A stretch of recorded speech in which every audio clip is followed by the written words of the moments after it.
আসসালামু আলাইকুম প্রিয় দর্শক, অন্য মঞ্চের আলাপ চাইতায় আপনাদের সকলকে আমন্ত্রণ জানাচ্ছি। থাম্বনেল দেখে আপনারা বুঝেই গিয়েছেন 12ই ফেব্রুয়ারির নির্বাচনের অনিশ্চয়তা নিয়ে কথা বলতে এসেছি এবং এর নতুন প্রেক্ষিত হলো বিএনপি দলের নির্বাচন বয়কট এই বিষয়টি। 12ই ফেব্রুয়ারির ভোট হবে কি হবে না এ বিষয়ে ঘোর সন্দেহ যেমন বাংলাদেশে তেমন বাংলাদেশের বাইরেও। ভোট শুরু না হলে কেউ বলতে পারবে না যে ভোট হচ্ছে, আর সন্ধ্যায় ভোট শেষ না হলে কেউ বলতেও পারবে না যে ভোট আদৌ ঠিকঠাক হলো কি না, এবং এর মধ্যে ভোট চলার মধ্যে কোনো দল মাঠ থেকে বেরিয়ে যাওয়ার সিদ্ধান্ত নিয়েছে কিনা। এই অনিশ্চয়তার অনেক কারণ: গুরুতর সহিংসতা, আইন শৃঙ্খলা ব্যবস্থার চূড়ান্ত অবনতি, সন্ত্রাসবাদীদের আস্ফালন, বাইরে এই 2024-এর সেই গণ আন্দোলন বা অভ্যুত্থান বা ষড়যন্ত্র যেটাই বলুন, সেই সময় পুলিশের হাত থেকে বিপুল সংখ্যক অস্ত্র বেদখল হয়ে যাওয়া, এবং পরবর্তীকালে আবার পাকিস্তান থেকে জাহাজ ভর্তি করে বহু অস্ত্র চলে আসা এবং সেই সব অস্ত্র সন্ত্রাসবাদীদের হাতে চলে গেছে, তাদের আস্ফালন শুরু হতে পারে এবং তার প্রেক্ষিত দেখা যাচ্ছে, তার কিছু ইঙ্গিতও দেখা যাচ্ছে। আর এসবের ওপর আওয়ামী লীগের ভোট বয়কট এটা তো আছেই, কিন্তু এই সব কিছু ছাপিয়ে আছে মোহাম্মদ ইউনূসের প্রত্যক্ষ মদতে ব্যাপক নির্বাচনী জালিয়াতির, যেটা আগে হয়ে গেছে এবং ভবিষ্যতে ভোটের সময় হবে, সেই সব অভিযোগ।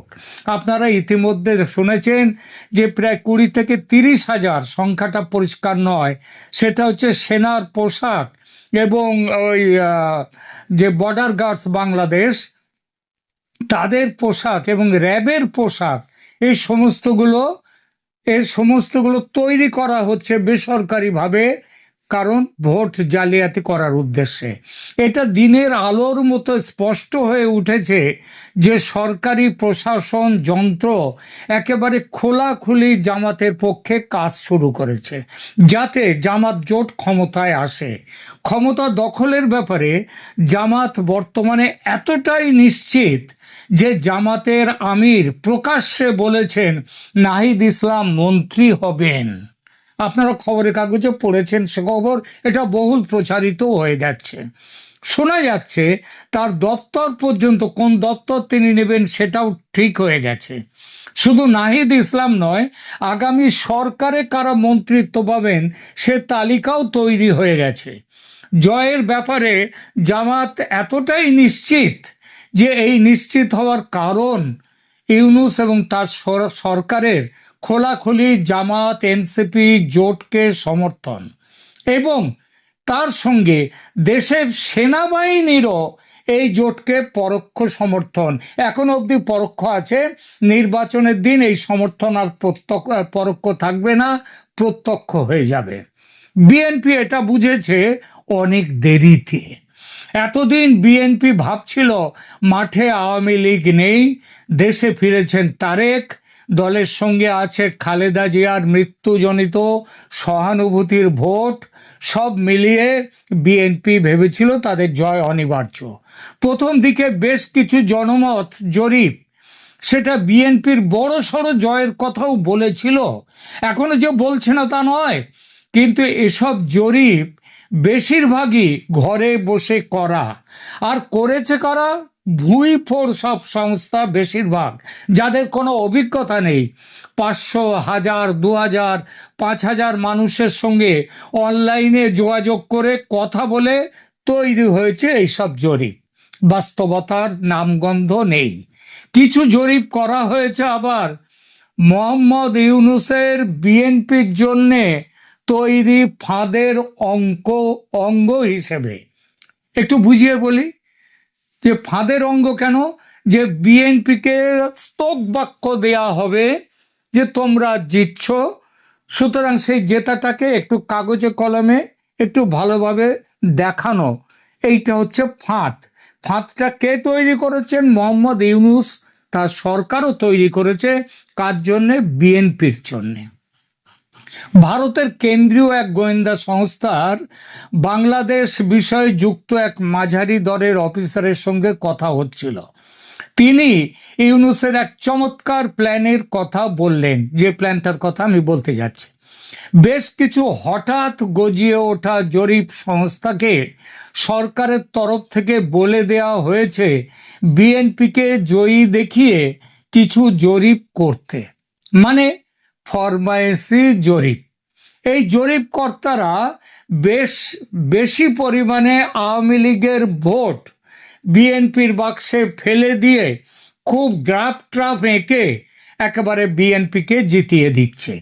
এইসব জরিপের ফলে বিএনপি ক্ষমতায় আসার বিষয়ে দারুণ নিশ্চিত ছিল, বলা যায় একেবারে স্বপ্নে বিভোর ছিল।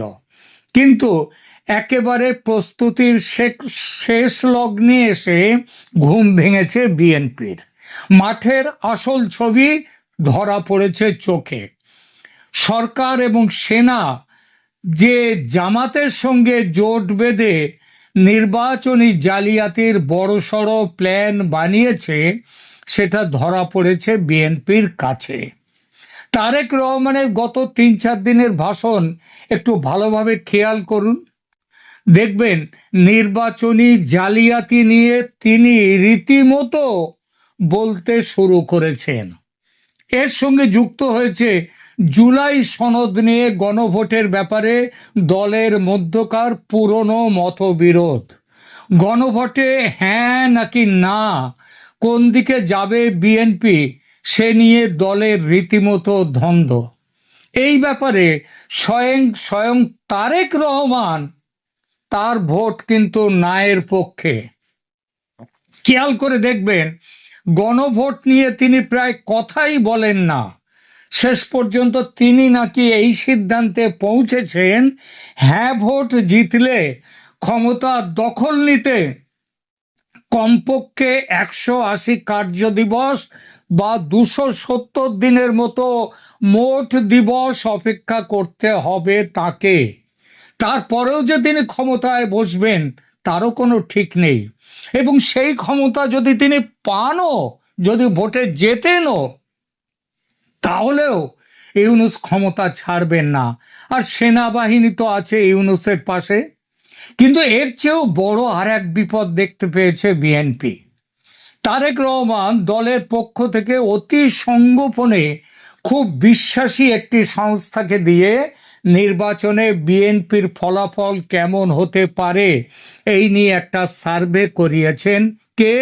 তারেক রহমান স্বয়ং, যার খবর পার্টির ভেতরের অনেকেও জানেন না। এটা একেবারেই ইন্টারনাল সার্ভে। সেই সার্ভে তাদের রিপোর্ট দিয়েছে তারেক রহমানের হাতে।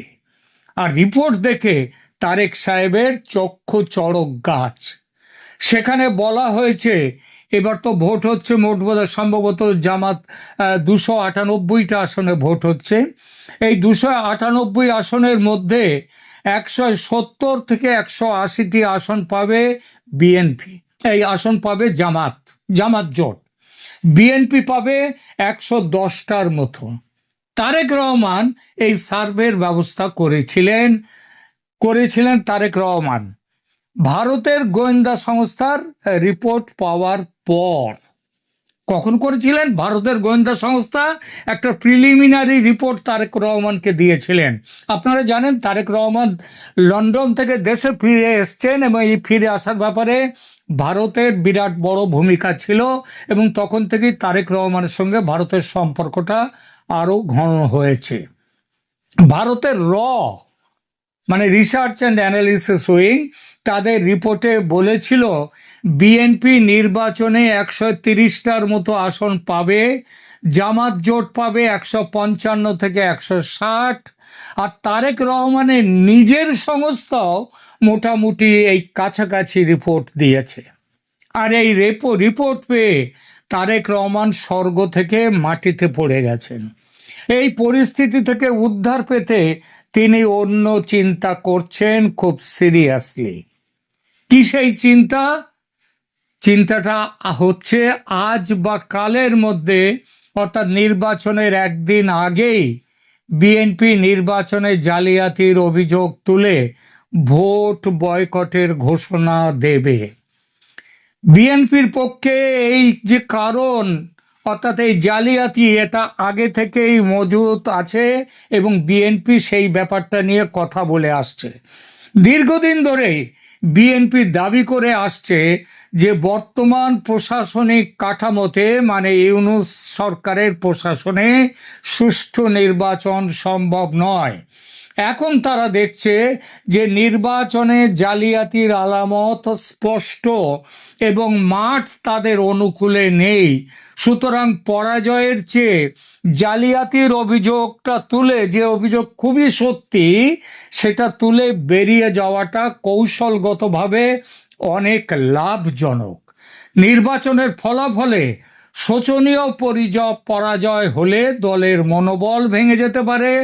তার চেয়ে ভোট কারচুপির অভিযোগ তুলে রাজপথে আন্দোলন গড়ে তোলা এবং আন্তর্জাতিক মহলের দৃষ্টি আকর্ষণ করা বিএনপির জন্য দীর্ঘমেয়াদী রাজনীতির অংশ হবে।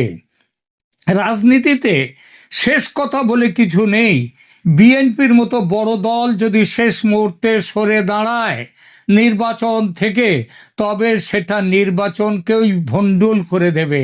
কারণ নির্বাচনী গ্রহণযোগ্যতাকে যে সেটা প্রশ্নবিদ্ধ করবে, শুধু তাই নয়, 12 ফেব্রুয়ারির নির্বাচনটাই বন্ধ হয়ে যাবে।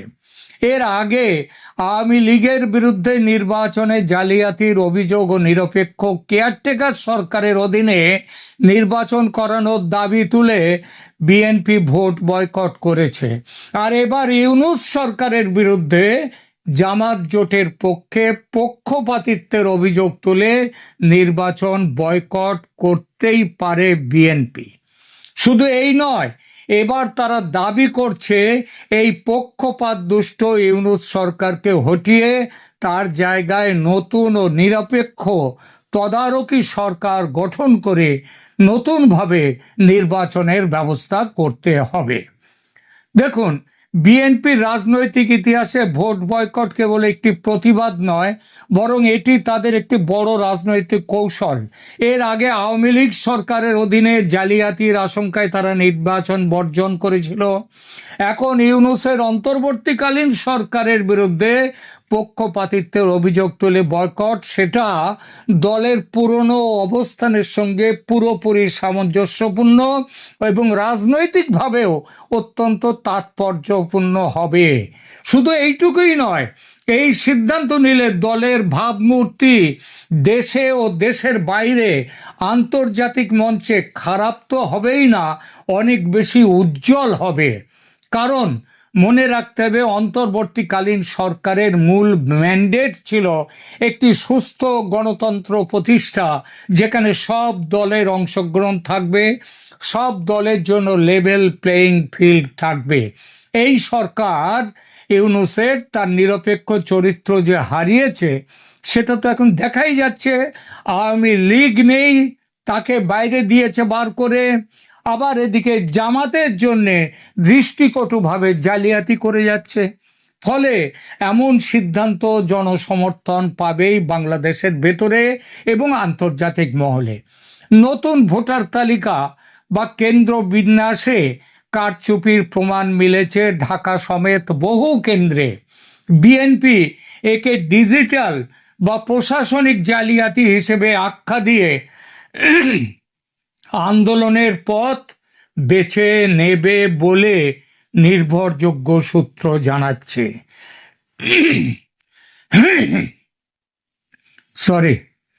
বিএনপির ভোট বয়কটের সিদ্ধান্ত একটা সুদূর প্রসারী চিন্তা ভাবনা থেকেও উঠে এসেছে। লন্ডনে বিএনপির থিঙ্ক ট্যাঙ্ক হিসেবে পরিচিত তারেকের অত্যন্ত বিশ্বস্ত কিছু মানুষ একটি যুগান্তকারী প্রস্তাব দিয়েছে, সেটা এইবার বলবো। প্রস্তাবটি হলো জামাতকে সরিয়ে আওয়ামী লীগকে দেশের রাজনীতিতে ফিরিয়ে এনে পুরনো চেনা বাইপোলার রাজনীতিতে ফিরে যাওয়া, যেখানে প্রধান দুটি দল হবে বিএনপি ও আওয়ামী লীগ। মনে রাখতে হবে যে আওয়ামী লীগকে দেশে রেখে দিয়েও বিএনপির সভানেত্রী বেগম খালেদা জিয়া তিনি তিনবার বাংলাদেশের প্রধানমন্ত্রী হয়েছিলেন। সুতরাং আওয়ামী লীগকে নিয়ে এলে বিএনপির লাভ, দেশের লাভ এবং আন্তর্জাতিক স্বীকৃতিও বিএনপির পক্ষে আরো প্রবল হবে। একে রাজনীতির ভাষায় বলা হয় রিয়েল পলিটিক বা বাস্তবমুখী রাজনীতি। আপাত দৃষ্টিতে বিএনপি এবং আওয়ামী লীগকে চিরশত্রু মনে হলেও ক্ষমতার ভারসাম্যের প্রশ্নে এই তত্ত্বটির পেছনে, অর্থাৎ আওয়ামী লীগ এবং বিএনপি এই দুটোই থাকবে দেশে মুখ্য ধারার দল। এই প্রশ্নে, এই তত্ত্বর পেছনে বেশ কিছু শক্তিশালী যুক্তিও রয়েছে। প্রথমত, দ্বিমেরু রাজনীতি বা বাইপোলার রাজনীতির স্থিতিশীলতা। দীর্ঘ কয়েক দশক ধরে বাংলাদেশের রাজনীতি বিএনপি এবং আওয়ামী লীগ এই দুই মেরুকে কেন্দ্র করে আবর্তিত হয়েছে। আন্তর্জাতিক সম্প্রদায় এবং বিশেষ করে বিদেশি বিনিয়োগকারীরা এমন একটি রাজনৈতিক পরিবেশ পছন্দ করে যা প্রেডিক্টেবল বা পূর্বাভাসযোগ্য। বিএনপি জানে যে জামাতের ক্রমবর্ধমান শক্তি কিন্তু বিএনপির নিজস্ব ভোট ব্যাংকে ভাগ বসাচ্ছে এবং যদি আওয়ামী লীগ দেশে না ফেরে তাহলে এই বিএনপির ভোট ব্যাংকে জামাত আরো বেশি ভাগ বসাবে। আওয়ামী লীগ যদি রাজনীতি থেকে পুরোপুরি নিশ্চিহ্ন হয়ে যায় তবে যে শূন্যতা তৈরি হবে তা পূরণ করতে এগিয়ে আসবে এই জামাত। বিএনপির জন্য পুরনো শত্রুর মোকাবিলা করা নতুন ও অজানা শত্রুর মোকাবিলা করার চেয়ে সহজ। আর একটা জিনিস, বিএনপি এবং জামাত দীর্ঘদিনের মিত্র হলেও তাদের মধ্যে সবসময় একটা লড়াই কিন্তু রয়েছে। জামাত যদি একক শক্তিশালী দল হিসেবে আবির্ভূত হয় তবে তারা বিএনপির ধর্মীয় ও ডানপন্থী যে ভোট বিএনপিতে আছে জামাত নিজেদের দিকে টেনে নেবে, বিএনপি আরো নেমে যাবে। তৃতীয়ত, ইমেজ সংকট থেকে মুক্তি। একটা ইমেজ মেকওভারের ব্যাপার আছে। আন্তর্জাতিক মহলে, বিশেষ করে পশ্চিমী দুনিয়ায় জামাতের সাথে বিএনপির মিত্রতা বিএনপিকে এর আগে কট্টরপন্থী মৌলবাদী দল হিসেবেও চিহ্নিত করেছে। আওয়ামী লীগ যদি একটি লিবারেল অপোজিশন হিসেবে থাকে তবে বিএনপিও নিজেকে একটি মধ্যপন্থী ও ভারসাম্যপূর্ণ দল হিসেবে প্রমাণের সুযোগ পাবে। ভারতের জন্য বাংলাদেশের নীতিতে সবচেয়ে বড় দুশ্চিন্তা হলো নিরাপত্তা এবং ইসলামী উগ্রবাদ। ভারত গত ১.৫ দশক আওয়ামী লীগের ওপর বাজি ধরেছে। এখন যদি বিএনপি ক্ষমতার প্রধান দাবিদার হয় তবে ভারত চাইবে বাংলাদেশে এমন একটি দল থাকুক যারা ভারতের স্বার্থের জন্য হুমকি স্বরূপ নয়। বিএনপি যদি আওয়ামী লীগকে রাজনীতিতে স্পেস দেওয়ার মাধ্যমে একটা ইনক্লুসিভ ইমেজ আনতে পারে তবে ভারতের নীতি নির্ধারকদের কাছে বিএনপির গ্রহণযোগ্যতা বাড়বে। এতে ভারতের শত্রু বিএনপি এই ট্যাগটি আর থাকবে না। একটি দেশের গণতন্ত্রের মানদণ্ড হিসেবে দেখা হয় সেখানে শক্তিশালী বিরোধী দল আছে কিনা, সেখানে ইনক্লুসিভ নির্বাচন আছে কিনা, যদি প্রধান প্রতিদ্বন্দ্বী আওয়ামী লীগ নিষিদ্ধ বা বিলীন হয়ে যায় তবে বিএনপির জয়কে বিশ্ববাসী, যদি এই নির্বাচনে বিএনপি দাঁড়ায়ও থাকেও শেষ পর্যন্ত এবং তাতে যদি জিতেও যায় তাহলেও সেই জয়কে কিন্তু বিশ্ববাসী ওয়াক ওভার দেখবে। অর্থাৎ এই জয় কি বলবো, খুব একটা সঠিক জয় নয়, এই জয়টা জোর করে নেওয়া। ভারত তো বটেই, আমেরিকা বা ইউরোপীয় ইউনিয়ন সবসময় একটি অংশগ্রহণমূলক নির্বাচনের ওপর জোর দিচ্ছে। আওয়ামী লীগকে প্রক্রিয়ার মধ্যে রাখা মানে হলো আন্তর্জাতিকভাবে নির্বাচনের গ্রহণযোগ্যতা নিশ্চিত করা। এবারের নির্বাচনে বিএনপি বয়কট করার মাধ্যমে পরে যদি নির্বাচন আসছে, যদি এই নির্বাচনে বিএনপি বয়কট করে এবং করবার সম্ভাবনা ভীষণই, তাহলে পরের নির্বাচনে আওয়ামী লীগ মাঠে নামার সুযোগ পাবে। এতে বিএনপির ইমেজ মেকওভার অনেক ভালো হবে। বিএনপি যদি মনে করে আওয়ামী লীগের অস্তিত্ব তাদের ক্ষমতায় যাওয়ার পথ সুগম করবে এবং জামাতের প্রভাব খর্ব করবে, তবে পর্দার আড়ালে বিএনপির সাথে তাদের অন্তত মোটামুটি একটা সমঝোতা হওয়া খুবই বাস্তবসম্মত। বিএনপি এই মুহূর্তে ভোট বয়কট করলে বাংলাদেশে উথাল পাতাল পরিস্থিতি তৈরি হবে। ইউনূস সরকারের পতন ঘটবে অবশ্যম্ভাবী। নতুন তদারকি সরকার আসবে। ইউনূসের ফ্যাসিস্ট ও চরম অপদার্থ সরকারের পতন হবে বিএনপির ভোট বয়কটের সবচেয়ে বড় প্রতিক্রিয়া। আর এটা হলেই বাংলাদেশে বিএনপির সমর্থনের গ্রাফ একেবারে রকেটের মতো উপরে উঠবে। আপাতত এখানেই রাখছি।